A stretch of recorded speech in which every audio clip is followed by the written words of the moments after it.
ఈరోజు ఎన్టీఆర్ డిగ్రీ కాలేజ్లో జరుగుతున్న digital transformation in higher education అనే సెమినార్ చీఫ్ గెస్ట్గా ఆహ్వానించడం నేను రావడం జరిగింది. మహబూబ్ నగర్ పట్టణంలోని ఒక ప్రతిష్టాత్మకమైన institution NTR women's degree college. 3000 మంది విద్యార్థినులు ఇక్కడ అనేక కోర్సుల్లో చదువుతారు. ఈ కళాశాల నుంచి ఎంతోమంది గతంలో ఎన్నో ఉన్నత శిఖరాలను అధిరోహించారు. కొన్ని వేల మందికి విద్యను బోధించి ఈరోజు ఒక శిఖరంలాగా ఈ విద్యాలయం నిలబడ్డది. అనేక కోర్సులు ఇక్కడ ఇంట్రడ్యూస్ చేయబడ్డాయి. ఇక్కడ ఉన్న ఫ్యాకల్టీ కూడా పూర్తి డెడికేషన్ తోటి, అంకిత భావంతో పనిచేస్తున్న విషయం కూడా నా దృష్టికి వచ్చింది. ఇటువంటి విద్యాలయాన్ని మనం ఇంకా సపోర్ట్ చేయాల్సిన అవసరం ఉంది. అందుకే ఓల్డ్ స్టూడెంట్స్ అసోసియేషన్ని రియాక్టివేట్ కమ్మని చెప్పినాము. ఆ అలమ్నై అసోసియేషన్కి 5 లక్షల రూపాయలు ఎమ్మెల్యేగా నా తరఫున కూడా కంట్రిబ్యూట్ చేసినాం. ఖచ్చితంగా తెలంగాణ రాష్ట్రంలోనే ఒక మణిహారంలాగా ఈ విద్యాలయాన్ని అభివృద్ధి చేసుకోవాలన్న తపన మా ప్రభుత్వానికి ఉంది, నాకుంది, అలాగే ఇక్కడ ఉన్న అధ్యాపకులకు కానీ, ప్రిన్సిపల్ గారికి కానీ, పిల్లలకు కూడా ఉంది.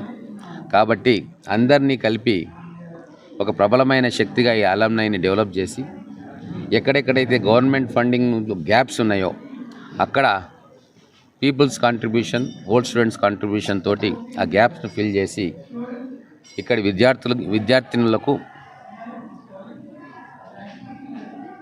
స్టాండర్డ్ ఫెసిలిటీస్ని వాళ్ళకి ఇచ్చి వాళ్ళ ప్రతిభను మరింత వెలికి తీసే ప్రయత్నం ఖచ్చితంగా మేము చేయదలుచుకున్నాం.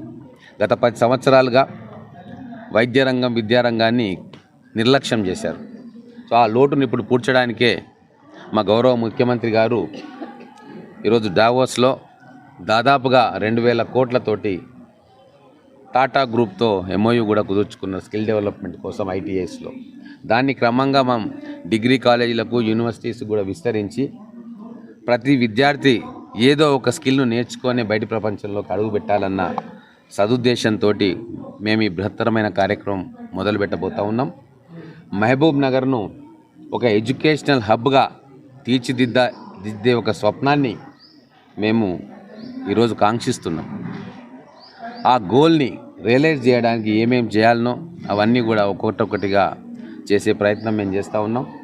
మీ ద్వారా నేను మిగతా ఇన్స్టిట్యూషన్స్, స్కూల్స్ కావచ్చు, కాలేజెస్ కావచ్చు, వాళ్ళ అలమ్నై ఉన్న వాళ్ళ పూర్వ విద్యార్థుల సంఘం ఉందా, లేకుంటే పూర్వ విద్యార్థులు ఉన్నారా, వాళ్ళందరికీ కూడా ఒకటే అపీల్ చేస్తూ ఉన్నాం.